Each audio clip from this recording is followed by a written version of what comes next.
আচ্ছা, পিরিয়ডের সময় কি ওয়ার্কআউট করা উচিত? এই নিয়ে অনেক প্রশ্ন তোমরা আমাকে করেছো। দেখো ভাই, মেয়েদের পিরিয়ডে কম বেশি সমস্যা সবারই থাকে, আর পিসিওডি থাকলে তো সেটা সোনায় সোহাগা।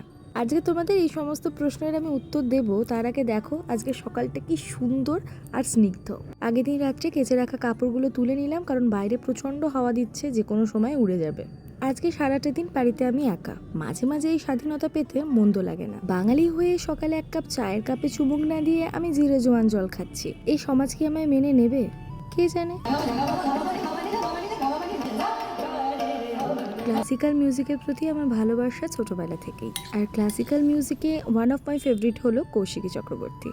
আচ্ছা, এই বলটা কিন্তু দেবদীপের, আমার বাড়িতে জাস্ট ডেলিভার হলো, তাই একটু কেটদানি মারছি। এবার আসি পিরিয়ডসের সময় ওয়ার্কআউট করা উচিত কি উচিত না সেই প্রশ্নে। প্রথমেই বলি, আমি পিরিয়ডসের সময় ওয়ার্কআউট করছি বলে তোমাকেও করতে হবে সেটা একদমই নয়। আবার এটাও ঠিক, পিরিয়ডসের অজুহাতে এক্সট্রা প্যাম্পার পেতে আর ল্যাদ খেতে আমরা সকলেই ভালোবাসি। প্রথম কথা তো, আমার পিরিয়ডসের প্রথম দিনেও আমি এত কিছু হুজ্জুতি আমার শরীরের সাথে করতে পারি, আমার শরীর এটাকে অ্যালাউ করে।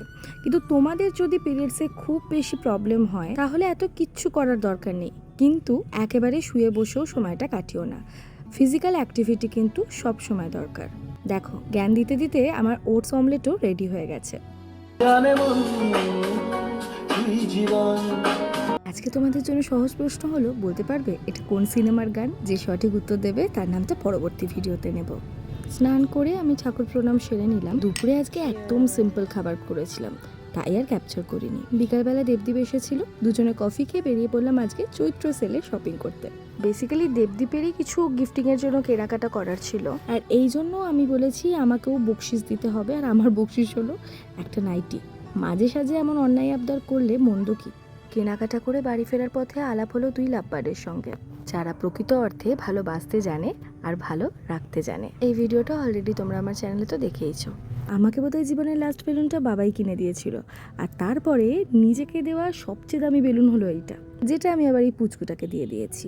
আচ্ছা, পিসিওডি নিয়ে তোমাদের যদি আর কোনো প্রশ্ন থাকে তোমরা আমাকে কমেন্ট বক্সে করতে পারো। আমি তো এই ব্যাপারে স্পেশালাইজেশন কিছু করিনি, তবে নিজের জীবন থেকে যেটুকু যা শিখেছি সেটাই শেয়ার করবো না হয় তোমাদের সঙ্গে।